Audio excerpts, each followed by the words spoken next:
episode, my brother Mike Hill and I go over our top 6 favorite horror films of 2025. We also give some honorable mentions that are worth checking out. That includes some TV shows. There's also some books we threw in there at the beginning of the episode that you should check out. So a lot of cool recommendations. And I hope 2026 is going to be a solid year for horror. And it's looking that way. So hopefully it will be. And hope you enjoy this episode. After you're done with this episode, make sure you check out my fellow horsemen of the podcast Apocalypse, Everything Went Black podcast, Into the Necrosphere, the Necromaniacs podcast, Spitball Media, Iblis Manifestations, and the Soul Knox podcast. Also, don't forget to like and rate this podcast on whatever podcast service that you use. That definitely helps. Once again, I hope you enjoy this episode, and thank you so much for listening. All right, Mike, we are back again for our top 6 2025, and I can't believe we're talking about 2025 and it's already 2026. Like, years go by so fast now. Yeah, dude. Happy New Year to everyone, and I'm psyched to get back on the show. Yeah, I'm always happy to have you back on here, man, and yeah, looking forward to this episode. And I've said this before in past episodes about 2025. Wasn't the strongest year for horror, but I will say towards the very end of 2025, a lot of pretty cool things came out, and luckily, since we're doing this episode kind of in the middle of January or whatever, I was able to catch up on a few other films early January from 2025 that kind of almost made the list or may have made the list. So yeah, no, it's cool. Yeah, it definitely started off slow, but 2025 finished pretty hard, man. It did. And I have high hopes for 2026. Still waiting on that Panos Cosmatos movie to come out finally. It could be this year. He's so mysterious with this stuff. Like, you just don't know. It might just pop out. I believe the one that's coming out is looking like a space vampire film, possibly. I can't. Yeah. I'm excited about that too, man. He's definitely he pushes the envelope on all this stuff. It's awesome. And also, Osgood Perkins has another film coming out that looks really cool. I can't remember the name off the top of my head, but I'm always down with anything he does. Yeah, definitely, man. I still back Black Coat's Daughter is probably my favorite of his stuff that he put out. Yeah, I would say overall, number one, yeah, that would be my favorite. Then right after that would be Long Legs. Like those two, Yeah. And I think if I'm not mistaken, he wants those two to be in the same universe, and I can totally see that, them being in the same universe. They have that same dark feel and stuff. So that's cool if he does make a universe with, those characters and stuff. Black Coat's, sorry, Long Legs grew on me. Initially, I wasn't that enthralled with it, but in subsequent viewings, that movie's definitely grown more on me more. Yeah, and being a big Nick Cage fan as like we are and stuff, that first scene in Long Legs, what got me, like, it was so fucking creepy, so cold because the snow and stuff, and just the way it was filmed really cold, and yeah, Nick Cage was like, man, on a whole nother level. It sold me. It sold me pretty fast, and it's pretty easy to do. If Nick Cage is on it and the movie like fits him well, it's going to be a winner for me. Totally. Before we get into our top 6, have you been watching anything recently that's noteworthy, or reading anything noteworthy? Well, I just finished Little Heaven, the Nick Cutter book. Nice. What'd you think? I really liked it, man. It's not my favorite of his, but it was really solid. But my one criticism is that it drags a little bit at times. It is a little long, and I think that's some of his earlier work too. So really, yeah, I believe so. Mm-hmm. But other than that, it was great. Ending of that book is just totally bleak. It's almost like the book itself reminds me like if Cormac McCarthy wrote body horror. Yeah, I can totally see that. Because it has like that kind of like Sam Peckinpah-esque like Western cinematic sort of vibe, of like, these assassins and like, shadowy people and things like that. And then like the whole like religious cult element to it. Yeah, I really dug the religious cult, man. Some sick stuff going on in that place. Yeah. And real monsters. I've been reading Spawn Dark Ages. There's a new Spawn series that Carl turned me on to. Oh, nice. So the first two issues are out. It's like takes place in Roman England, like the Britain rather, like the Roman occupation of Britain, and it's a clash between like it has like very cool like it digs into like the whole Christianity like pagan sort of thing, and very very cool. Artwork's great, and then as a result of that, I'm rereading the Spawn Dark Ages original series that came out as like a trade paperback. Oh, that's awesome. Yeah, I remember that as a kid. I had the Spawn action figure with him on a horse, I believe. Like, Yeah, dude, so totally. badass. I still love Spawn. I think overall he's still my favorite. Like, I wouldn't call him a superhero, anti-superhero, but I think overall he's my favorite still.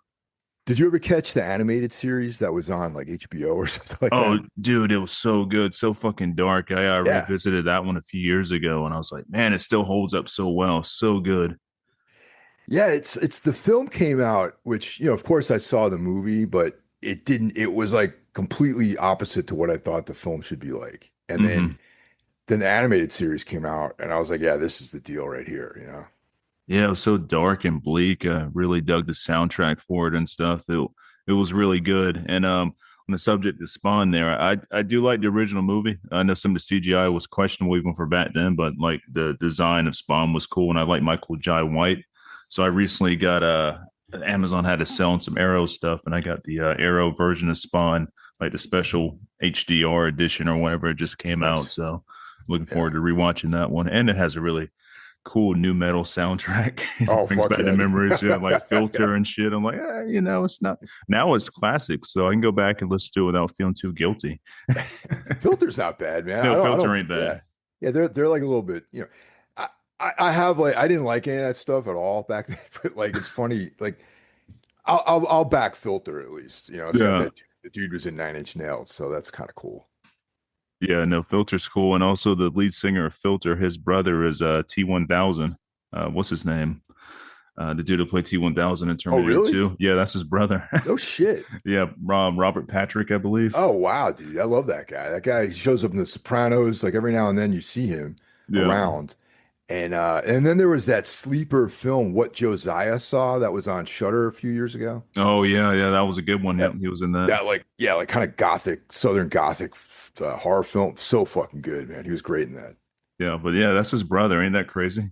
That is insane, man. Yeah. Um, so and I'm not a big science fiction reader at this stage really, but I used to read a lot of sci-fi, but now I started this series called Hyperion Cantos, Hmm. which is like it kept popping up in various like booktube channels that I check out, and like it's like science fiction, but it has like kind of like an epic fantasy like vibe to it. Hmm.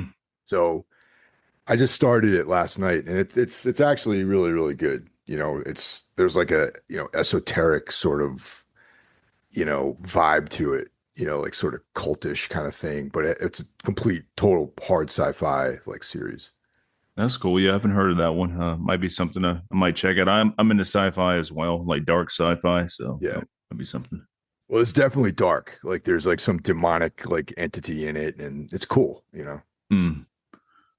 That's awesome. Yeah, I'm reading as of right now. I'm like 75% complete with this one, but this is a really good one. I think this was somebody recommended this one to me. I have to think back on it real quick. But anyways, Between Two Fires. I'm reading that. Mm-hmm. Have you read that yet? Great book, great, excellent. I read it last year. Okay. Yeah, I'm digging it, man. Like it's definitely got some heavy parts in there, like man, emotionally heavy. Yeah, That dude. wasn't really expecting. It's a historical like sword and sorcery basically. Hmm.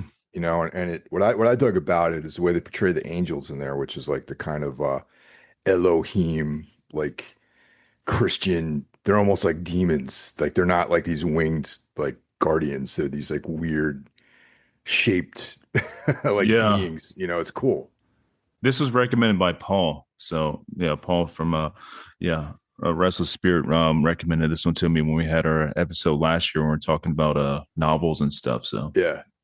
Yeah, I think I mentioned Paul and I think spoke about it. And like I remember that was another book that just kept popping up in various places. And I think what sold me on it was the cover. It's like these like Yeah. skulls and like swords and shit like that, and like a red background. Like I was all right, this looks at least I'll try this, you know. Yeah, and it kind of sounds kind of metal too, like Between Two Fires, like Yeah. sounds kind of black metal-y or something. Like, yeah, I'm gonna check it out. Yeah, definitely, man. That's really cool. And like I kind of like put me on to like that whole like it's kind of a subgenre, really, like historical, like medieval sword and sorcery. Hmm. There's a guy, Daryl Schweitzer, who wrote. I discovered him by accident. I was traveling for work. I was on a plane, and I downloaded a bunch of these. There's like 50 packs of short stories that are on Kindle, Hmm. and there was like a weird fiction one, and like a, you know. So I read a few of his weird fiction stories first, and then I started doing some research on what other stuff he wrote, and then he has a collection of sword and sorcery short stories, Hmm. and that kind of kicked off my whole interest. And they're all set in like or this particular collection was set in the medieval times. Uh-huh. Yeah, so that kind of turned me on to that. Yeah, I'm digging this. I might get back into more of this genre or whatever because I needed a break because I've been reading a lot of extreme horror. I mean, I think I recommended some stuff from Wrath James White to you, I Yeah, believe. yeah, yep. I picked And that up I didn't read it yet, but I have it on okay, what'd you pick Kindle. up? What book did you get? Do you remember? Uh, I just randomly grabbed something on there and it sounded I can't remember which. Okay. Yeah, I Well, haven't they're read all it going to yet. be extreme as fuck, so prepare yourself. So I needed See, a break from that. That's why I got Between Two Fires. yeah, I'm like not really a big fan of extreme horror, but Uh, if there has to be some kind of like storyline to it that's like, interesting to me, you know what I mean? That has some element, some supernatural element, oh or, yeah. yeah. So that, because I read a few, like I read Womb, Uh-huh. because that was another book that came up everywhere. And I was completely bored by it, or even the Poppy Z Bright stuff. Like some of the Poppy Z Bright material is like kind of like, all right, I get it, we're like Mhm. ripping people to pieces and but yeah, I mean, if there's some element of supernatural or like philosophical elements to it, then I'll be into that though.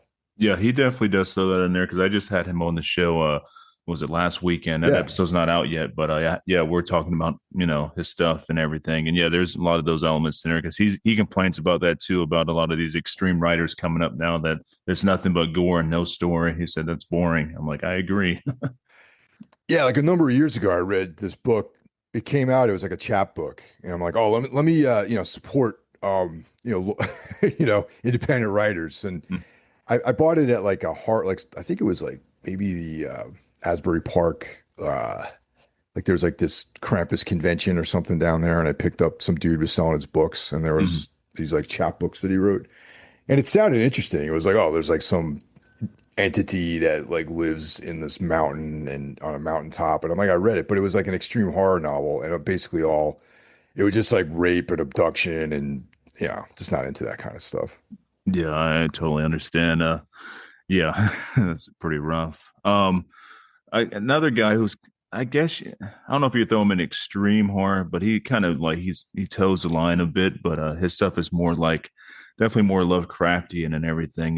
His name is Elias Withrow, and he Hmm. just came out with a new book of short stories called Grave of the Leviathans, and I highly Oh shit, recommend that one.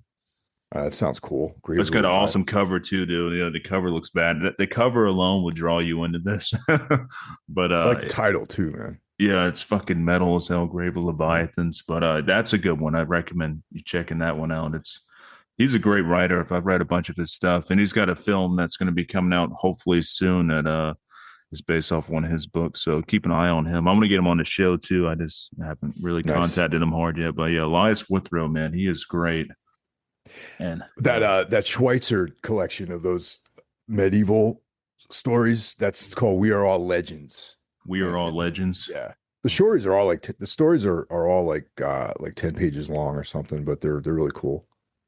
That's cool. Yeah, like sometimes it's good to have like a quick read before you go to bed because Yep. I end up like conking out pretty fast, man. When I start reading in bed, dude, I'm out like 20 minutes later, I'm gone. So try to do most of my reading when I'm sitting on the couch or something. Yeah, man. Yeah, but yeah, that's just I've been doing a lot of reading. I also started the what is it, the Ultimate Batman or whatever. As I know Absolute. Michael's yeah, Absolute Batman. I know Mike was talking about that on your last podcast. I think he was recommended or Yep. he recommended a few times. I finally got caught up on volume one of that, and yeah, fucking awesome. Yeah, I ordered the first trade, but I haven't dug into it yet. They got that. They got Absolute Superman and Absolute Wonder Woman. So now I'm starting on Absolute Superman, and so far so good. Really brutal, really dark. I'm not a big Superman fan, but I'm like, Yeah, me neither. let's see if the treatment got thrown over to him with like the dark shit. And it definitely does. But never been a Superman fan. Not my thing. Yeah, I mean, anyone who's invincible and godlike is kind of like I can't imagine the stories being, very, very interesting unless there's like some conflict. Right. And we all know Spawn can kick his ass anyway. So, because Superman doesn't like magic. Well, yeah. Well, Spawn's like magic. So, yeah, that's a big argument, I guess. Superman versus Spawn. Spawn I side back all the way. Spawn, man. I Oh, yeah. definitely back him. Yeah. He'll just like banish him to hell or something like that. Yeah. Fucking old Mr. Goody Two Shoes Superman. Yeah, and not doing that with Spawn.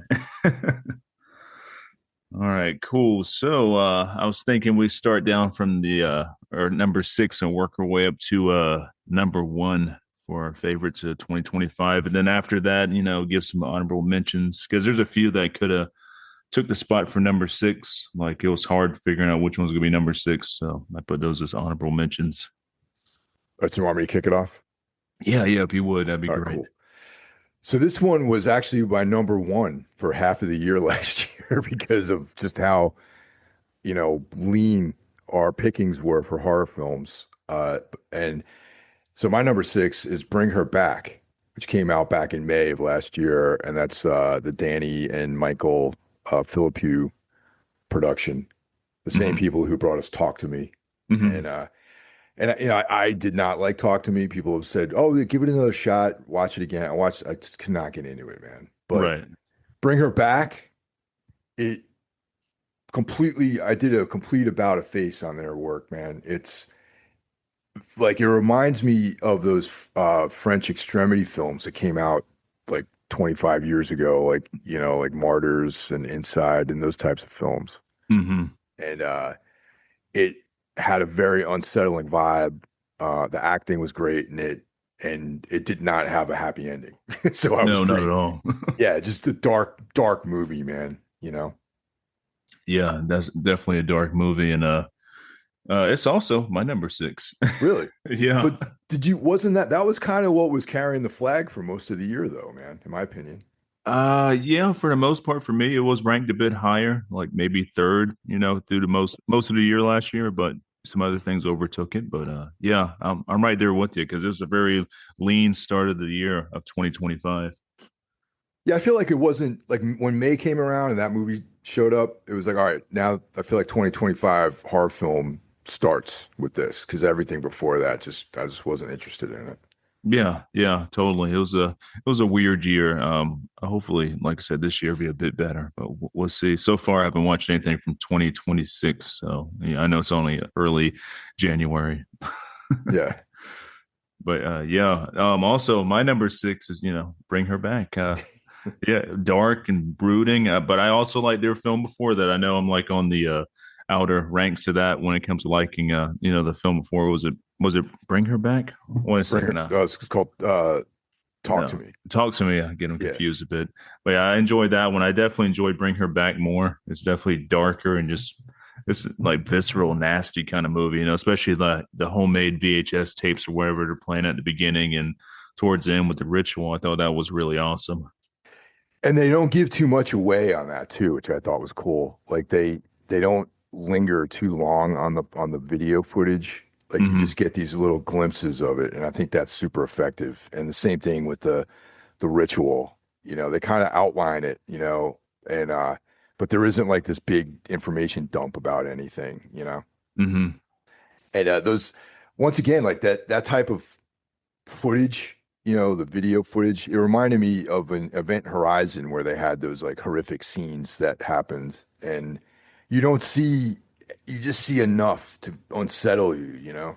Right. Yeah. Because if you give away too much, it kind of takes away from the magic of the scene. Yeah, And just man. giving you just enough like this did is awesome. And it does also remind me of like the early 2000s with the French extreme stuff. Like that was a great time for horror because we had a bunch of crap out around that time. Then the French extreme movies came out and kind of changed everything.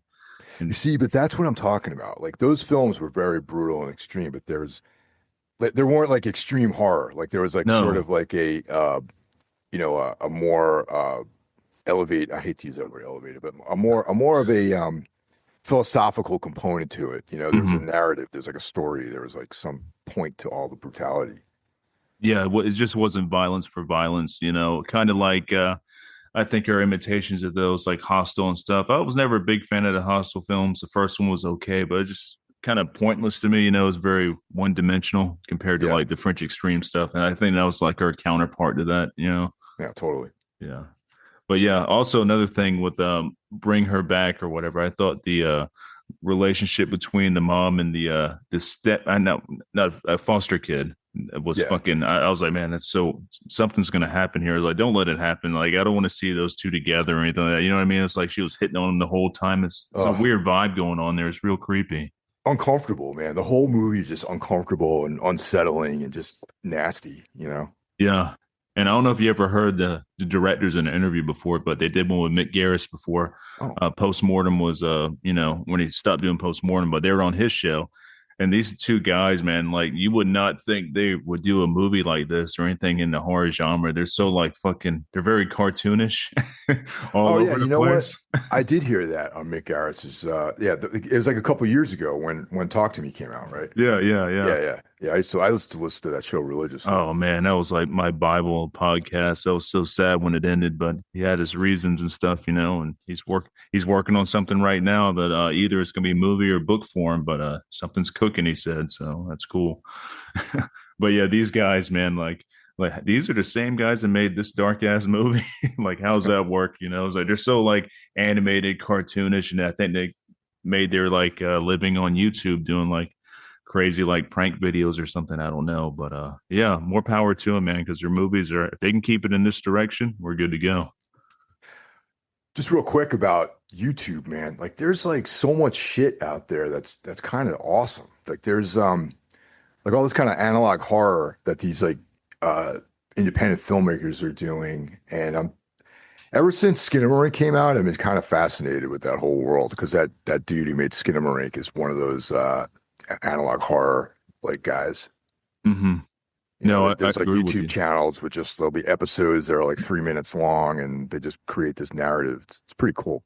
Yeah, I've been getting a lot of those popping up in my recommendations and stuff because I'm kind of going down the rabbit hole a bit with liminal horror. Like, Yeah. just liminal spaces in general are so fucking creepy to me, and it triggers something in my like teenager mind or something, or just like it's bringing back childhood like nightmares and stuff. I'm like, where I don't know where this is coming from, but they're like they're hooking on to something in my psyche, and it's kind of wild, man. It's like it's just bringing back like old nightmares and shit. But there's a whole bunch of YouTube videos on that. Yeah, it's probably I probably watch the same ones because that's also a big point for me, man. And like going all the way back to Messiah of Evil, that movie that came out, like that 70s film. Oh yeah, Like that plays on that whole liminal space, like emptiness kind of vibe, you know? yeah, that was kind of like liminal before it was a thing. Yeah.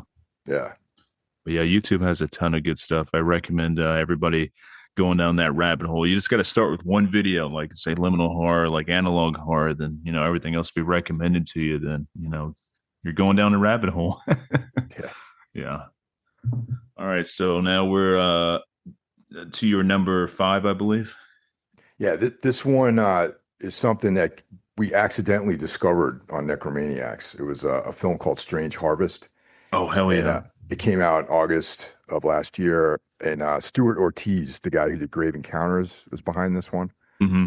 And yeah, we got sent this screener, and I was like, this could be, this looks to be not that good. You know what I mean? Hmm. So I Yeah. was like, we kind of put it off. Like I shared it with Jeff, and then we finally watched it, and I was like, hold on a second, this is fucking awesome, man. This is like way, way better than I've imagined it to be. And Jeff agreed, and it's we both came to the same conclusion that cosmic horror is best told when there's no real grandiose special effects. Yeah, because that can take away from it too. If your budget's really low and you're trying to like pull off some crazy shit, like it can totally take you out of it. Yeah. And it kind of like goes hand in hand with like even reading Lovecraft, because Lovecraft, a lot of the stories are like people recounting what happened, so Hmm. it's all very heavily descriptive, it's not happening in the moment in a lot of Lovecraft short stories. And Strange Harvest kind of melds cosmic horror, which doesn't even kick in until like the middle of the movie, with like true crime, which is Hmm. like true crime, like documentary type, filmmaking. And it's like very, very effective, man. And yeah, just that was a pleasant surprise. And I that goes highly recommended if anyone out there. I think it's streaming somewhere for free, Uh, maybe on Tubi. Possibly, yeah. If not on Amazon, maybe because I think Mm. when I watched, I had to rent it off Amazon. But But that you was can last find year. it out there, Oh yeah. and it's definitely, I'm sure it'll pop up on Shutter this year, maybe, or something like that. Also going to pop up on my list somewhere. So the same. Oh shit. Okay. Oh yeah, yeah, yeah. But that one was a pleasant surprise. Definitely rates on this list for sure. Yeah, dude, that was a great call on that one. I was like, man, that sounds totally up my alley. And after listening to y'all's episode, I checked it out. I'm like, fuck yeah, dude. That's like this hits all my spots. Mhm. All right, so my number five, which I'm pretty sure is on your list, or good, it's got to be on your list. But anyways, it's the Osgood Perkins film from last year, Keeper. Keeper was fucking pretty awesome, and this film kind of just I don't know, it sat with me for a bit, and it started like it stayed with me. You know what I mean? It's kind of like an Yeah. insidious thing. I'm like, man, this movie was really, really good, and there's something really off about it too. Something, and it is a dark movie but it just kind of stayed with me. So I'm like, this is definitely going to make my list. I enjoyed that one a lot, man. And Oz Perkins is, you know, one of the top filmmakers in this genre, definitely. And I agree with you. Um, and we'll see. This shows up, but not where you think it does on my Mm, list too. okay, okay, Yeah. but No, yeah, no one was good in that. You didn't like any of the characters in that movie either. no, they're all despicable. Yeah. Yeah, and the dude that played Malcolm or whatever, Rossef Sutherland, that guy, yeah, really hated that fella, but yeah, he's a good actor. He would make unless he already does this, but like his voice, man, he's got the perfect voice for like voiceover stuff. Or I'm sure I'm not too aware of his work and stuff, so it's like the first thing I've seen him in. I think that I can recognize. I'm sure I've seen him in other things, but yeah, I hated that dude. But he got his comeuppance, towards the end. Yeah. But yeah, this one had like a big Japanese horror feel too, especially when you actually get the reveal of, the creatures, like they're very Japanese like and stuff. And at first I didn't know how to take it. I'm like, this is not what I was expecting to be up there. But I said it kind of grew on me in like in insidious ways. It just grew on me. Like it's like a living entity, I guess. But yeah, this is a good one. Definitely a good one to watch with the lights off and stuff because it's got some real creepy atmosphere to it. It's definitely due for a rewatch too, I think, for me. Yeah, I want to check it out. I just recently got a new surround sound system for the main TV and stuff, and it is a fucking beast of a surround sound. Like I want to hear all the little tiny like intricate parts and all that I missed out before. So I need to go back to this one. Well, we're having a snowstorm today, so it's kind of like lends itself to rewatching that movie for me. Oh, that's perfect weather too. Yeah, we were supposed to get snow here today. It didn't work out. It's only going to get down to like 40, but it's raining all day. But no snowstorm for us. But still, perfect weather to watch the keeper in, snow or rain. All right, That's so up to your number four. Yeah. So this is actually my response to Keeper. Now, Keeper was on my list until I saw this movie, Mm. and I'll tell you why. It's a movie called Rabbit Trap. It came out in Oh, September of last year, and mhm. it's a feature film debut by Bryn Cheney. he wrote and directed this film, Hmm. and it's very, very similar in some ways to Keeper, like the tone and everything. Yeah. But it kind of hit me a little bit more, and it edged out Keeper. Like I didn't feel comfortable having both of these films on my list Hmm. because they're very similar, just in tone and vibe. And this one digs, well, they're both kind of folk horror films, but this one goes a little bit deeper because it takes place in, in England, Yeah. Yeah. and it's got Dev Patel's in it, who I'm a big fan of his. He's always great seeing him Hmm. in movies. And yeah, and actually it takes place like in the 70s, I believe. And it's an interesting setting. Uh it's like Dev Patel and his wife are in the English countryside collecting sounds, like found sounds, Hmm. because his wife is like an experimental musician. Yeah. Yeah. It's like such a fucking cool, like, like so Dev Patel is out there collecting audio of like nature and like, wind and leaves and things like that. And his wife is creating these like bizarre soundscapes with it. So right then and there, that got me hooked, Yeah, you know? same here because I've seen this and it's gonna come in a little bit later too. But yeah, that had me hooked too. I'm like, dude, experimental sounds, fucking Braxis Horn, come on, that's great. Yeah, dude. And the whole thing it just worked, man. The whole vibe of this movie just completely worked for me, man. And yeah, so that's up there for me. That's gonna be that's gonna be an honorable mentions for me because it almost made my number six as a Right on. toss up. But dude, yeah, I love that kind of stuff. And I've always been told when I was younger, stay away from like fairy rings and Hmm. stuff. And like this totally plays on that whole thing. And it's a sad movie, It is. like it's man, like there's no real like there's no antagonist really to this. You think there is, but not really, like it's kind of tragic, especially towards the very end. It's like, Yeah, man, and, it's so and sad. I think that's probably why I think this one edged me out a little bit over Keeper, because I mean, first I think I saw them close together, and but they seemed very similar to me, and I was like, all right, only one of these is going to make my top six, Hmm. and I feel like Rabbit Trap was more firmly embedded in like actual folklore, Oh yeah. and that element of it, the sort of ambiguity that there was no actual evil or good. It was just kind of like this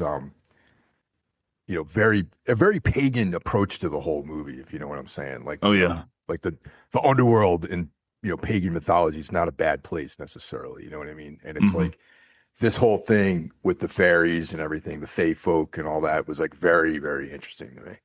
Yeah, I think the director did his homework on this stuff because it was pretty right on with those type of traditions and stuff and that folklore. Like he nailed all that stuff, and this also having the mix of experimental music in there, which actually sounded really cool. The stuff she was making, I was like, oh, this is pretty badass. Like, Yeah. yeah, all that was cool. Yeah, great movie. Like, it's really close to making my number six. I would still say it's like tie for number six with me. It's really good one. Yeah. No, totally.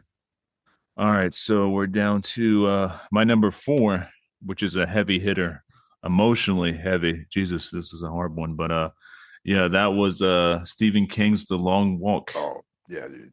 dude. Yeah. Yeah, man. I've never actually read this novel, or is it a novel or a short story? I can't It's remember. a novella, and Okay, it's like one of the Bachman stories. yeah. For some reason, I never got to this one. I still will eventually.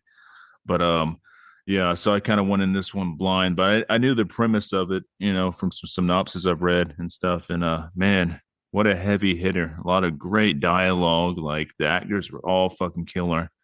I dug Mark Hamill's role as a general. It's so weird and it's out there, but it kind of reflects on today's society. You know what I Oh, mean? dude. Like big Yeah. time. Don't Yeah, even get me in a scary started. way. Yeah, yeah.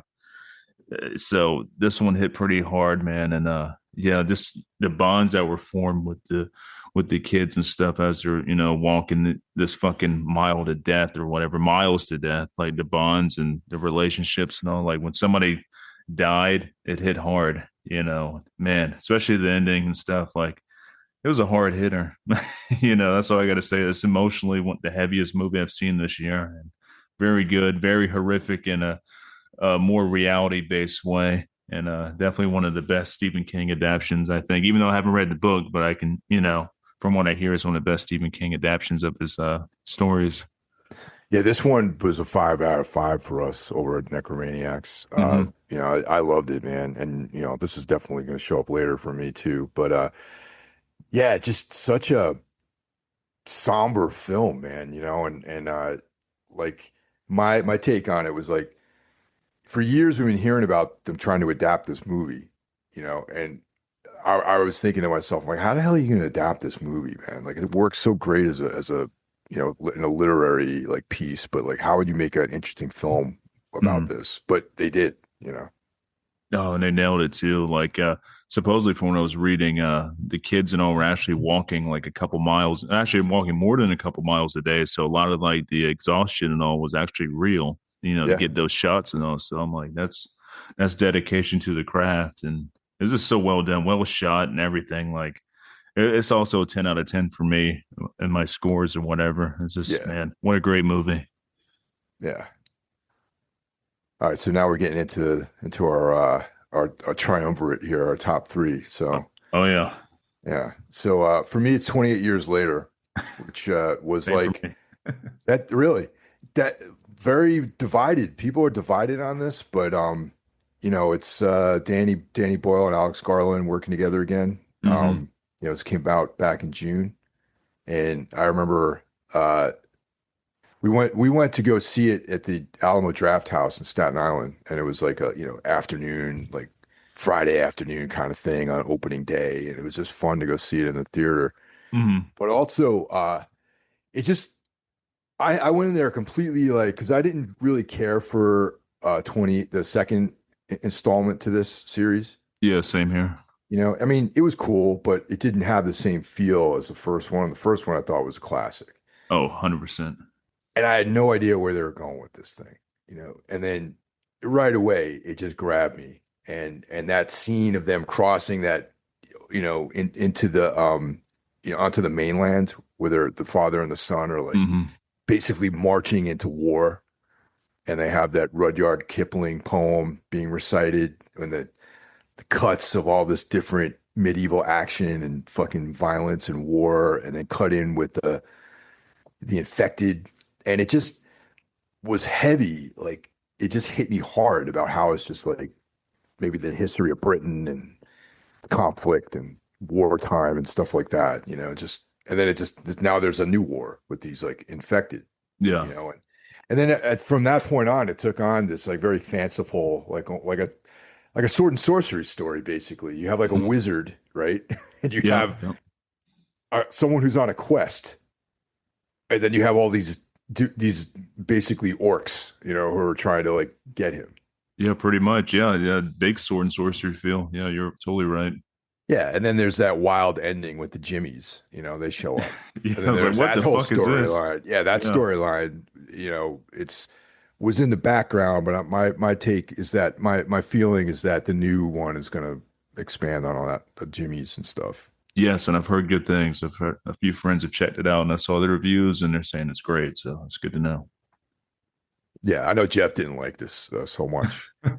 Yeah, am I right? I've heard his reaction to it. But Yeah, yeah, so yeah, my number three is also 28 years later. that's awesome. We're like lining up on this pretty good, man. Yeah, did you look at my notes? Yeah, But I yeah, sent a drone over there to spy on you. Yeah. yeah, I thought I heard something. But yeah, dude, this is I watched this a little bit later last year and stuff, and I was like, holy shit, that scene on the bridge sold me too. It was when they're running back into like the town or whatever, and they're being chased by that fucking giant infected guy, and like just the way the sky looked and stuff, and Yeah. it's so like it's so weird, and it reminded me a lot of the first film. The first film was very weird and shot differently and stuff. It wasn't so like I don't know how you like surgical like the second one, where it's like just shot on regular film and all this stuff. This is more experimental, and I really dug that. And supposedly with this film, they shot all on iPhones, like hundreds of iPhones or some Yeah. shit. Yeah, I read about that, man. That's crazy. The second movie was just like an adventure film, you know what I mean? It was like, the US was fucking, we got these like special operators over. It's just so I don't know. It's Yeah, like such there's a broy, like I don't know. I wasn't into it. Yeah, I put these two films, like the first one and this one, they're like avant-garde stuff, and then like the second film, just your regular old mainstream, like, action horror movie. These are Yeah. like on a total different level, and I really, really love it. And it's nice seeing a change up on the whole zombie thing, because I'm so burned out on like zombie movies, The Walking Dead, all that shit. Like, how towns are ready to battle this and that, and all the towns look the same. Everybody's wearing like the same kind of clothes. Like, this had a totally different feel to it, and I don't really consider like them to be zombies. It's like a whole nother like creation of a different species almost, like. Yeah, yeah. And it's like you can see like there's like an evolution or something like that with these creatures, and yeah, definitely respect to Ray Fiennes. He was great. Yeah, Always great, Ray yeah. Fiennes. And that's Chai Lewis Perry plays that the giant dude with the big dick, that guy. Oh yeah, all Talking those are about. prosthetics, by the way. So Yeah, yeah, yeah. He's yeah. like he's glory kickboxer. Been a big fan of his for years. Oh, So okay. I didn't know that. That's cool. yeah, Yeah, that dude's definitely a beast, man. And yeah, perfect role for him. He yeah, played that well and stuff. But yeah, Ray Fiennes is the man. Like, anything he's in is usually pretty awesome. So yeah. it's crazy to think that he was the same guy that played in Red Dragon, correct? He was in Oh Red yeah, Dragon. Yeah, it's yeah. crazy to think that long ago. Like, oh yeah, that's Ray Fiennes, man. Like, yeah, he can do it all. Yeah, and he was in so many films, man. He was in have you seen Strange Days? Yeah, Strange Days is awesome. I know y'all brought it up on the podcast Oh, the other day. dude. I was thinking, it's like, dude, Strange Days, man. Nobody ever talks about that movie, but that's a great one. Yeah, you can't find it's not really available, man. It's like I have a DVD of that, but it's I try to because Tina's never seen it, my wife, and Uh-huh. she loves all this kind of stuff too, and she's never seen it. And I was like, oh, we need to watch this. So I dug it out. We're gonna probably watch it maybe this weekend later on. Yeah, I'm checking for it right now on an Internet Movie Database, and all it says is search Amazon. Like, it has nothing on there. So Yeah, if I was you, I would check YouTube, of course, but you probably don't get the best quality, but yeah, it's probably on there. Yeah, it came out in '95. That's crazy, yeah, because man. when this came out, it was like all futuristic, and they're talking about like the millennium and stuff. Like, it's weird how it it's so It long was ago. 26 years ago at this point. Oh yeah, man, yeah. Time flies, man. I tell you. Yeah. The great Michael Wincott is in that movie. Oh yeah, he is. Yep. Yeah, the best voice ever, man. Yeah, Michael Wincott's awesome. Yeah, he just recently passed away too. No, did he? Yeah, yeah. Holy I shit! think it was last year. Yeah, yeah. How come I didn't know that? I can't remember how he. I think he did. Wait a minute now. Let me double check this while I'm on here with you. Saying on IMDb he's still alive, but I swore I saw where he passed away. Hold on a second here. We got to take a little commercial Yeah, break we got here. to look for this real No, quick. that motherfucker's still alive. Why did it say he was dead? Somebody said he died because Ah. I know some people in New York that are friends with him. What? That's Oh so no, you're weird. thinking about that dude, the guy from Laws of Gravity. That guy died. Oh, okay, okay. I got him Yeah, confused. Michael Wincott's like Canadian. Okay, good. All right, Yeah. Michael Wincott, good. I'm glad you're still alive. Because yeah, he's got the best voice, and man, what a villain in fucking The Crow. Oh, dude, he pops up. He's like here and there he shows up, man, and like he's like Joe Spinell. Like Joe Spinell isn't like I mean he's not like Joe Spinell, but like he's like him in the fact that Joe Spinell pops up. You'll be watch like you're watching Cruising or something, right? Joe Mhm. Spinell's in that movie. Yeah, You watch Sorcerer, right? Joe Spinell's in that movie. yeah, he's there. Yeah, And like he is, he's yeah. a guy moving boxes. Michael Wincott, like you tune in, like he's in Romeo's Bleeding, he's in like Mhm. all these films, man. And it's like the guy's, and he's like his presence is felt, but he always plays like a supporting role, though. Yeah. But he always like steals that role, because Yeah. that fucking voice of his, he's got like the best fucking voice, dude. Hmm. Yeah. Yeah, he was his last thing I saw him in was Nope, which I really like Nope a Yeah. lot. Goddamn, it was a good movie, and he was in that playing the like uh film guy or whatever. I was like, oh shit! And without even seeing him, I heard the voice. Like, I know that fucking voice, and I was Yeah. like, that was cool. I enjoyed Nope as well. That was a good one. Yeah, it is. Yeah. All right, so we're up to your number two now. All right. I think this is a lot of people's favorite film of the year, and it's my number two, and it's Weapons, which came out Ah, back in August. The Zach Kreger follow-up to Barbarian. mm-hmm. We've got, Josh Brolin in it, Julia Gardner. Um, Once again, like a film that you kind of have no idea where the hell it's going until you get to the end, Right. and what creating another great character, you know, and Hmm. just like an uncomfortable film. Uh, the ending especially, you know, I'm not Oh, going to dude. give it And away for right. in case anyone hasn't seen it, but Yeah. and just atmosphere. There's a little bit of humor similar to Barbarian's got some, sort of funny parts to it. Hmm. And Kreger is a funny man turned horror director, I think, right? Yeah, he was a comedian supposedly, and like Yeah. he needs to stay in this genre. Like he's killing it. Barbarian and this are both fucking 10 out of 10s. Yeah, it's like it's funny. A lot of comedian types, comedy types can't make that transition. Like Danny Boyle, as much as I not Danny Boyle, Danny McBride. As Oh much yeah, as I love Danny McBride comedy, he tried his hand at doing horror with the Halloween movies. yeah. The first one was cool. The other ones are not cool at all. But I know that apparently he's a huge horror fan, Hmm. but I'm not convinced that he can do a great job writing it though. No, unfortunately, unless he can change that around, maybe it was just his writing partner wasn't any good. So Yeah, he's local to me actually. He lives somewhere pretty close by, so I'm surprised I haven't ran into him yet. that's awesome, man. I love Danny McBride. Yeah, he's funny as hell. I actually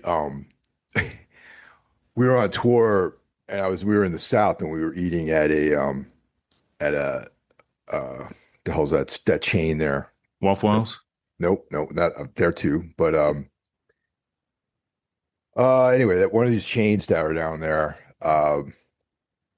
And they have like the country boy breakfast or whatever. Uh huh. So we're ordering and they say on the thing fixins, Yeah. right?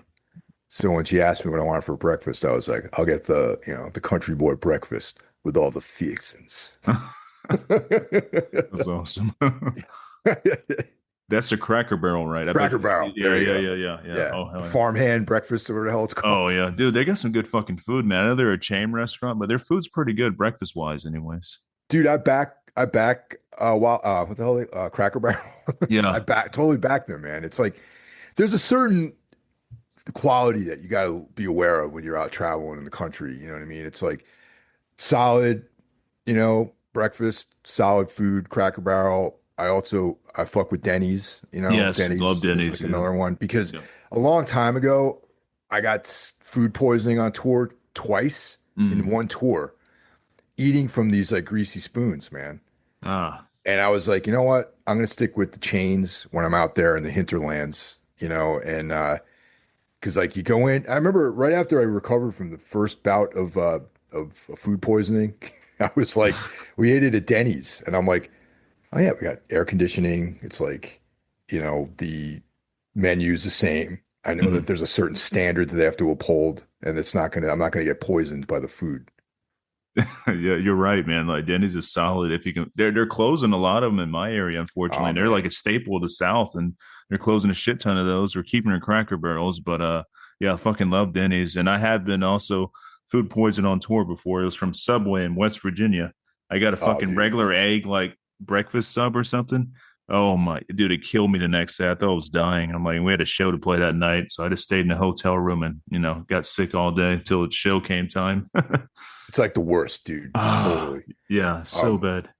Waffle House, we do Waffle House. But that gets wild late at night, though, man. Dude, every Waffle House we ever going after a show or something's full of cops because they have security there now because Yeah. of the fights and all, man. Oh Yeah, yeah. and you only go there when it's like 2 in the morning. I don't eat Waffle House if it's daytime. Like that's No. if that's the only thing open. That's where you go to because it's a wild experience at any Waffle House you go on. We went into one somewhere in Georgia and they had a fucking country band playing in there. So we Really. were on tour. Yeah, and we walked in there.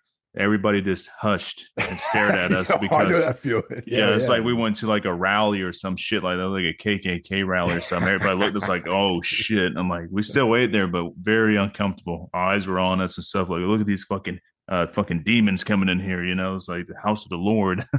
And that was somewhere in Georgia, man. That was wild. The like I remember we were in Louisiana. Like it was one of these nights where we played New Orleans and we had a overnight drive to play in Texas somewhere. Mm. And so we left the venue after loadout. It was really, really late at night, but we needed to get some food for the drive, you know. And I'm always the overnight guy, so I Yeah. wanted to get some like coffee and like something to put in my stomach. So we stopped at a Waffle House, and the first thing, it was summertime. It was so humid down there, and all the windows were like there was just condensation. You couldn't even see into the Waffle House. Like that's Mm. how they were just obscured by like condensation. So we go in there. There's like an obvious prostitute sitting in a booth, Sounds and right. like Yeah. we sit down at the counter, and like the lady behind the counter was like looked like she was on steroids. Like she had like this like suit, like a crew cut, and like was jacked and wearing like a Yeah. sleeveless shirt. And someone was sitting at the counter who was like a friend of hers or whatever. And she was just talking about how she just got out of jail and like, this is like, her first job back in the population, you know what I mean? Hmm. Yeah. Waffle House. Yeah. Yeah. So many stories, so many Waffle Houses. Yeah, man. Yeah. But yeah, yeah, like you're saying, weapons, it's gonna come up on my list too. Weapons is fucking awesome, man. And yeah, one of the strangest movies of the year, which I love because I'm a big fan of like weird fucking almost like I think I brought this up before on an episode about the creepy pasta type stuff, man. Like Yeah. I love that weird shit, and there's no like defined endings to none of this stuff. It kind of lets you figure it out on your own, and it's nothing is what it seems. Like I love that kind of shit. I don't like stories that are just like from A to B, where I know where this is going. I love shit that like some crazy stuff doesn't come in between there and break it up, and that's what Weapons does. Yeah, I feel like that stuff is finally like influencing mainstream horror and big budget horror like Weapons. Weapons is Hmm. not like a mainstream movie, but it came out of like a studio, you know what I'm Yeah. saying? But yeah, like a lot of that creepy pasta vibes like is people are being influenced by that in a big way. Totally, and dude, and that's why I stand by Channel Zero. If nobody's ever seen Channel Oh, Zero, dude, one of the best fucking anthology series to ever come out ever, and they're based off of creepypastas and some of the darkest, most weird, like nightmare-inducing shit ever. Like, man, I still stand by Channel Zero is one of the best shows ever made. I think they only did like 4 or 5 seasons, and each season's different, but man, they're all so good. Especially that last one with the Rutger Hauer in it and stuff. Man, that oh was yeah. that was a good send off for him because I think he passed away Oh pretty man. much right after that, and he was one of the best, and that was a good send off for him. One of my favorite ones though is the one with the television show, the kids show. Oh yeah, dude, that's the first season. Holy shit. And it's got the Yeah. teeth monster in there, which is yeah, and all that came on the sci-fi channel at all places. Sci-fi had that on there originally. Then it finally made its way over to Shutter. Yeah, that's where its home is now, which is Yeah. perfect. Yeah. I was And like, man, that television show one, the kid show plays on a little bit on that like liminal horror, like analog horror thing with like your memory. You have memories of these things, and then you find out that they might not even have existed, or I don't know. It's just like that whole thing, of like this yeah. TV show that everyone was imagine they were watching, and the channel there was just static. I don't know, it's fucking crazy. Yeah, Candle Cove, and I swear I had moments like that myself. Like this didn't exist. Like did it exist in a dream? Like that's the stuff that gets me. That's stuff that terrifies me, man. Like the cerebral. Yeah, that's my favorite stuff, man. Yeah. All right, so we're going to my number two now, which thankfully from y'all's episode when you did this one, it really hit me hard, and that's going to be Strange Harvest. Really, man. Cool. Dude, I love Strange Harvest, man. Like that was totally up my alley. Just again going back to like this liminal stuff, like this analog kind of stuff. It kind of fits in that world as well. It has a lot of that going on. This is strangeness of everything. It definitely has a feel like Seven, like Yeah. Yep. especially with the kills and all. Man, the kills are brutal, and they're just like set pieces and stuff. And then there's like these weird symbols everywhere. Like I love that kind of shit. Like definitely nailed that vibe. And the killer himself is creepy as hell, man. You only get to see bits and pieces of him, but when you do, like very unsettling. Was it kind of reminds me of like the Poughkeepsie tapes a bit Yeah, when man. it comes Definitely. to like creepy ass killers and stuff. He definitely Yeah. ranks up there with them. And I love the cosmic aspect, especially towards the end. Like all this like is adding up to something. Like he's not some bullshit. This serial killer. There's like rituals that are really going on that he's participating in, and there's kind of a big finish. Well, it leads to a big finish, but then kind of leaves you wondering too. It's not like 100%. This is what happened. It's kind of like kind of leaves you wanting more. But yeah. It's definitely rewatchable too, because like I watched it twice. Yeah, because we did an episode on it, and the second time around, you pick up little items here and there too, you know. Hmm. And yeah, dude, I love that movie. I'm happy that we turned a bunch of people onto it, which was cool. Like we got a lot of messages about checking that movie out, and yeah, it was. It also, it's like it's kind of it's like you were saying before, it's like unresolved. Like at the ending, maybe nothing happened. Yeah. You know what I mean? Maybe it was like the ravings of a madman, Hmm. or maybe not. But you kind of know, you kind of think it really was real, you know? Yeah. And it's kind of like, did the killer ascend to that level he wanted to? Like, it kind of leaves it up to you to figure that out. But in a way, I think he did ascend to something else. That was his Yep. plan all along. I thought that was really cool. Yeah. Yeah, and it reminds me a little bit of like Errol Childress from, True Detective, where, Yeah. he's in his mind. And it has that same vibe because I remember the first time I saw True Detective, it was like, like a few episodes in, you're wondering, is there going to be like some monster, Yeah. I was thinking the or is same it a thing. person, and like that's kind of the same vibe as this. Like you don't know if like this is just like some guy who has this grandiose fantasy that he's following, Hmm. and then it also gets kind of Lovecraftian, like kind of Cthulhu-esque when he's like trying to locate texts and these books and all this rare books about the occult and everything, and it's just really cool. Yeah. And that like parasite god type thing, like with the statues, I thought that was really awesome. Yeah, that's actually what reminded me of like Cthulhu quite a bit because like in Call of Cthulhu, there's like these little statues and stuff. Hmm. No, dude, this was so solid. Big 10 out of 10. Also, the acting was really believable. A lot of times when I do these type of like fake documentary style movies, like the acting kind of just throws all over the place. But this one was solid. Like everybody did a great job and it was believable. Yeah. So that brings us to the coup de grace here, our number one. Yes. All right. Our death stroke here. So yeah. Um, so for me, it was The Long Walk, which Yeah, we talked about that earlier, but it came out back in September. And that's JT Molnar did it, who I didn't like his film Strange Darling. I don't know me if you ever, neither. yeah. I didn't either. No, But he also worked on and was the director was Francis Lawrence, who did Constantine, which I actually like. I do too. I still stand by Constantine. Great movie. Yeah. Yeah, Strange Darling, not so good. No. But The Long Walk, masterpiece. Hmm. Agreed. Yeah, that was just, once again, just, you know, story told primarily through dialogue and storytelling. The movie adaptation differs a little bit, just enough from the novella where it's interesting. So you don't, like, there's that argument about, well, it strays from the book, but it's like, yeah, do you really want to watch a beat by beat representation of something you read already shown on the screen if you read the book or the short Right. story? Yeah, I know I'm not that way. I was like, man, Yeah. that gives everything away. You know what's going to happen. Like, throw something different in there. I like that. Yeah, so the ending's a little bit different, but I think Mhm. it's, equally as impactful.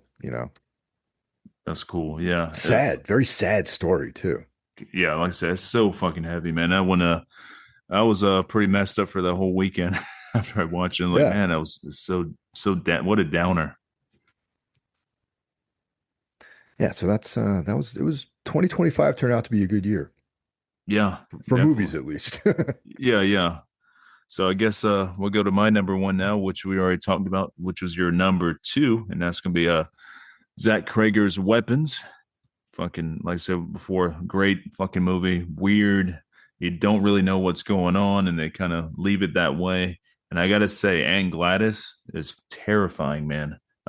Amy Madigan played her, and Yeah, dude, that character stole the show. As soon as she, I mean, creepy enough that she's arriving like 2 in the morning or something. You know what I mean? Like that's kind of weird that's for, never good. That's never a good sign when someone yeah, shows up at your doorstep at 2 o'clock in the morning. the witching hour, man. And she arrives there, and like the way she looks, because from my understanding, like he wanted to make her like seem like she was trying to be human, like a monster with human Yeah, clothes on and stuff. And I totally felt that like disturbing. The first time you see her when she's in the woods with like the crackhead dude or yeah. whatever, and like she's just waving at him and stuff, and something is so off about her. It's like it's terrifying, like something so normal. She was like, oh, it's an old lady, but she's not, it's like something ain't right. Everything's too bright about her, like very off-putting. Do you think we're going to find out more about her in another film, or this is it? No, from what I've been reading on this, there's going to be a prequel Oh, since this film's out. There's going to be a prequel about Aunt Gladys and how she became what she is, because he's kind of going in the direction of monster, possibly, and you're going to find out, how she became what she was and got her powers. Even she was kind of depicted more as like a witch in this, but kind of debatable. Like he's either going monster or witch, what he hasn't really said. But it felt more witchy in this. But yeah, there's a prequel coming out, so I'm looking forward to that. I think he's doing a Resident Evil first, though. He's doing a Resident Evil movie, and then he's working on this one. So we might have a few years to go before we get a new one with a new weapons prequel. I back him doing Resident Evil. That could be cool. I do too, yeah, because I'm a Resident Evil fan of the Yeah. games. I love the series and stuff. The movies have been pretty, yeah, they're all right. I guess they're fun, but they've never really like hit on the actual subject matter of Resident Evil. And I think he can bring like a cool, weird darkness to it that it deserves, So I as pure entertainment, I dig the Resident Evil movies. Yeah, but yeah, if someone like with a vision took over that story, I think it'd be cool. yeah, and I'm a fan of Mila Jovovich, or however you say her last name. There, she's awesome, and I watch her anything. I had a crush on her since like Fifth Element, so Oh yeah, she's a beautiful yeah, lady. yeah. Yeah. Have you seen The Fourth Kind with her? Yeah, dude, that's a good one that doesn't get mentioned very much. Yeah, That's actually that movie scared the hell out of me, man, the first time I same saw here. it. Yeah, because like almost alien possession and stuff. It's dark, and yeah, that one fucked me up pretty good too. But you don't hear The much. You don't hear much about it. No, no, I don't think people really liked it, to be honest. I really I back that film, and the specifically the thing that got me was like when one of the characters is being hypnotized to recall the vision of the owl that they see. Hmm. And hey, I'll see you later. Bye bye. That was my wife. She's heading out to get her hair colored. Oh, cool. Um, yeah. So when the thing that I loved about it was that one scene where one of the characters is there's the vision of the owl, and you know she realized that it's not an owl, right? It's Hmm. like, but her brain had to make some kind of this description, had to make sense of it, so it became an owl in her memory. But like when she was brought to that recall with the hypnosis, Hmm. it was a fucking alien. Dude, yeah, yeah, that was So fucking terrifying. Yeah, terrifying, man. Like it makes you second guess some of the things you think you've seen, man. You yeah. know? Well, they say like we only perceive things that our brain thinks is logical. You know what I mean? Yeah. Like we try to make things work, but what are we actually missing? What could yeah, it's wild when you get into that kind of things. Like there could be things around you right now you can't see because your brain doesn't believe it to be a logical thing, so it's not real, but it is real. You know what I mean? Like there could be cross dimensions here we don't even know about. And that I think I saw that film right around the time that I was really starting to like, ponder a lot of that stuff. Like I was getting, kind of going into these like deep dives about like perception and, like what you're actually seeing in reality and how your brain filters out all this information and stuff like that. Hmm. Yeah, so that's a good one. If anyone out there hasn't seen it, though, definitely check it out. Have you all done an episode of Necromaniacs with that one yet? I don't think so. Have you? We haven't. No, that'd be a good Dude, one. yeah, that's definitely good. I think Jeff would dig that one if you haven't seen it yet. Yeah, Seems like one he would dig. or he might hate it. I don't know. You never know Yeah, with that guy. you never know. Yeah, All right, cool. So you want to go over some honorable mentions? absolutely, man. So I was keen on Keeper, and that would have been my number six if we'd done number six. You know what I Hmm. mean? Keeper, Together, I thought was really interesting. Yeah, I dug that one. Yep. Yeah, Shrouds, the Cronenberg film. Haven't seen that yet. Yeah, it's direct. It's definitely check it out. It's not Okay. for everybody, but I think you dig it. The VHS Halloween entry this year I thought was one of their better entries. Yeah, see, I didn't. I liked the last two segments, I think, but the rest I did not care for. I was pretty Oh, hard really? on it actually. Yeah, because Okay. I did. We did that our VHS Yeah. like on a Halloween episode I had with Philip and Bianca and stuff, and I was pretty hard on it. I was like, man, I don't know. I just didn't. I like the last like Oh, two yeah. segments. Yeah, Yeah, I remember listening to that, yeah, and I beat up yeah, on it pretty good. yeah, right on. Yeah. Mother of Flies, the Addams Family new film. I think with every movie these guys make, they keep refining what they're doing, and this that Mother of Flies was like a very intense movie, I thought. Still haven't got to see it yet, but I love the Adams Family. I love Yeah. having them as guests on the show like every year. They're so fucking cool. Oh yeah, They're great people, man, man. awesome people. Jimmy and Stiggs, which is like the Joe Bagos film, Hmm. really cool. Like literally two people are in it. It's Yeah, I like haven't an seen that one either. alien invasion film with two people. On my list. Yeah. The Death Stalker remake Oh, by dude, I want to see that. oh yeah, Steven Kostansky from the Astron 5 crew, Hmm. Canadian, and Patton Oswalt does a voice in it. He plays like it's a live action film, but he's like he's a special his character is a special effect though. Yeah. Yeah. Okay. Interesting. Yeah. And then streaming, Welcome to Derry, Fuck yeah. The long awaited Severance season 2, Yes.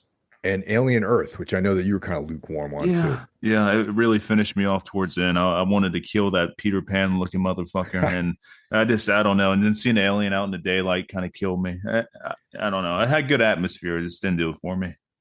I thought it was really interesting, and it kind of like it touches on a lot of like sort of themes that I'm interested in, like with like oligarchies and technocracies and stuff like that. I'm hoping for a second season though. I will watch it. I'm not done with it. I'm going to give it a second chance with the second season. So we'll see where that goes. Oh yeah, definitely. I'm gonna definitely watch the second season. All right, I got a few honorable mentions here. This one's on Shutter, and it originally came out in 2024 in like the festival circuit, but it made it here to like actual you know streaming sites and stuff in 2025, if I'm not mistaken. But it's called Free Walker, and it's a folk Oh, horror movie. Have you seen that? you know what, man? I don't know if I've seen that or not. I See, feel like I have, but I don't think I did. I've heard a lot of mentions of this one, and this one is solid, dude. It's a folk horror movie with it's a nursing student who has to go like take care of this person, and all this like weird shit starts happening. But it's dark. There's some body horror involved in it and stuff, and yeah, it is perfect folk horror. And there's some monster action too in this one. So, I and will this is on watch that. Shudder, dude. It's great. I will definitely watch that. It sounds great. All right, so we got that one. That was an honorable mention. I want to put Sinners as an honorable mention because I did enjoy it. It could have possibly made like a seven, and being my if I did like a top 10, it probably made seven or something on there because it was a good movie. I just wish there was more vampire stuff going on. I thought the vampires themselves were a bit weak. Like there wasn't much to them. They're kind of boring. The rest of the movie was really good, but like the vampire aspect of Sinners, I thought was a little weak. But No, overall, a fun I just want to movie. make I want to make one commentary about Sinners, and is that I did had I didn't dislike it, but I feel like that would have been better. That story would have been better told as like a mini series. Yeah, agreed. Yeah, it needed more time because it was Yeah, rushed at the last part. Like the first part was nice and like drawn out in a good way, but then it was really rushed when the whole vampire stuff came in. It's like two separate films. You know what I yeah. mean? It felt too long and not long enough at the same time. Right.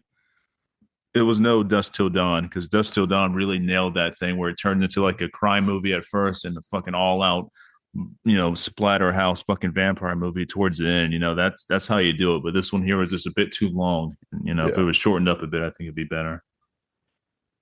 Next one I have, which I recently saw, and this one almost made the list.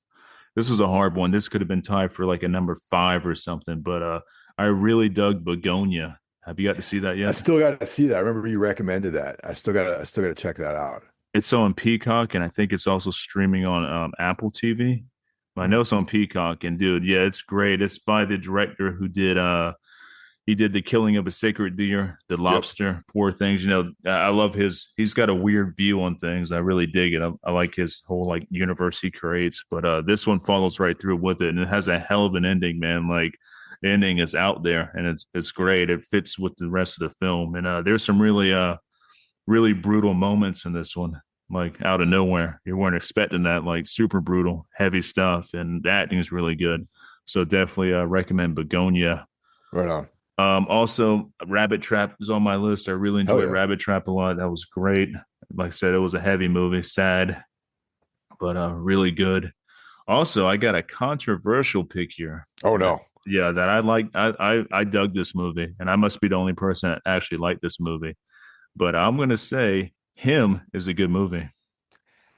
I don't know if you've I seen it or not. I haven't because it just looked like I just didn't look interesting to me, but you think it's good? It's good. I give it an 8 out of 10. All I right. did, Okay. yeah. I mean, yeah. If you look at it from like the trailers, and the trailers don't do any justice, but it's pretty fucking dark, man. It deals with like All right. occult shit. Like, there's a big occult like vibe to this, and it's definitely horror. This, even if you're not like, you don't have to be a sports fan to watch. It's not nothing like that. This is like, yeah, You would never know that from the trailer. They yeah, failed. yeah. They make it look like a fucking like it's a sports film and this or that. No, no, no. This is a dark occult like satanic horror movie. Like I All mean, the right. name Him.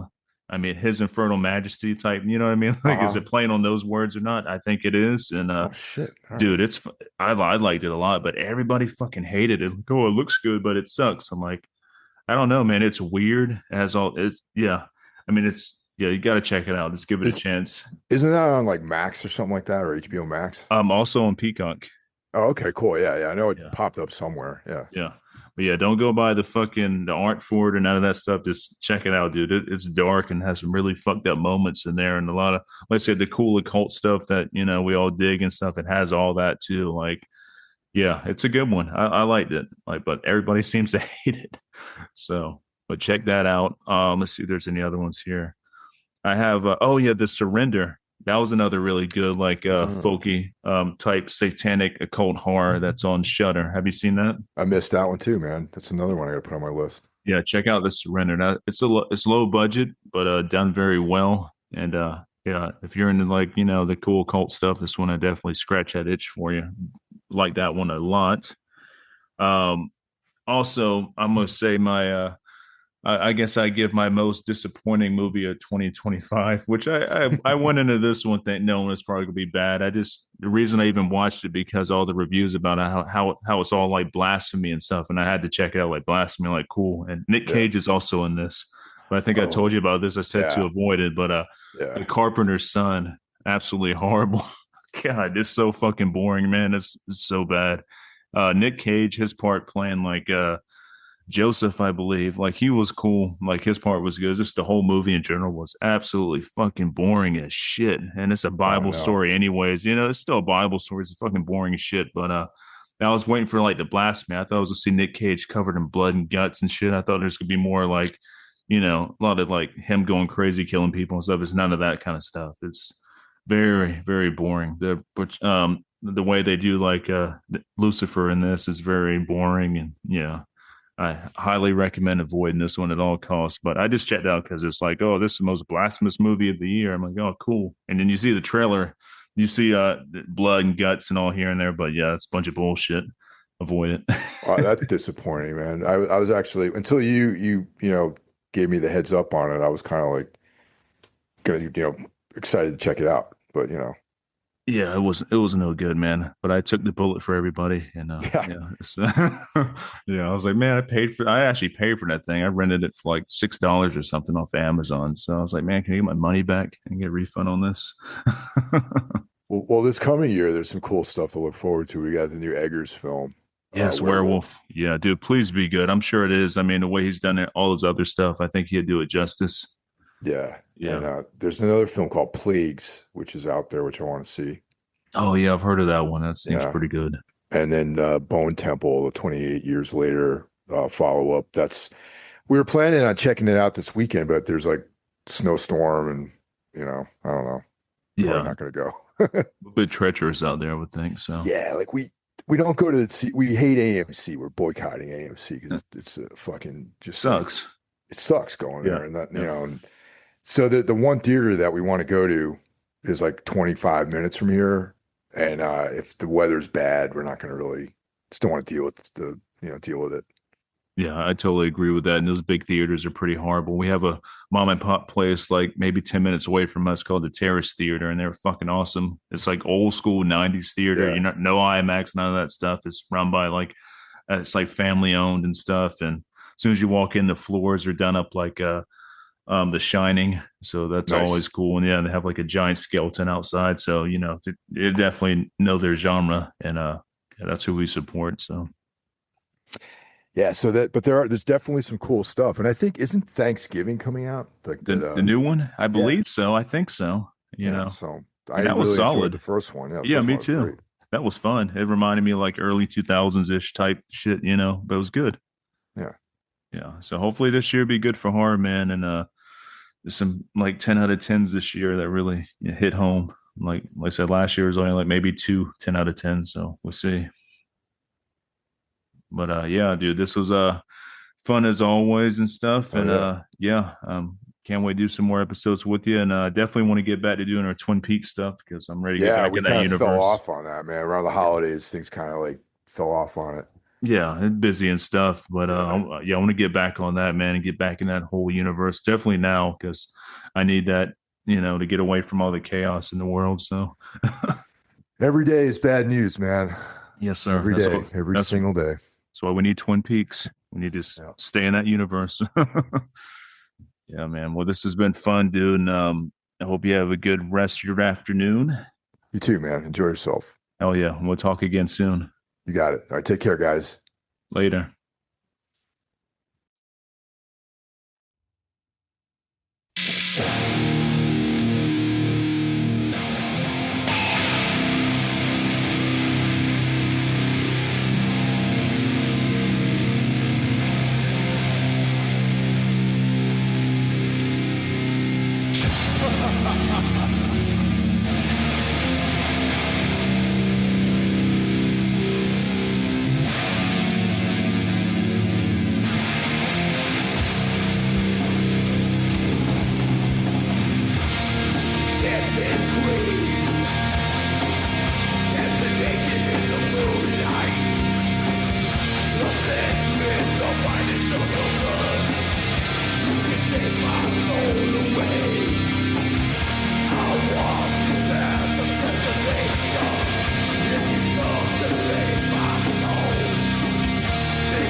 Surrender.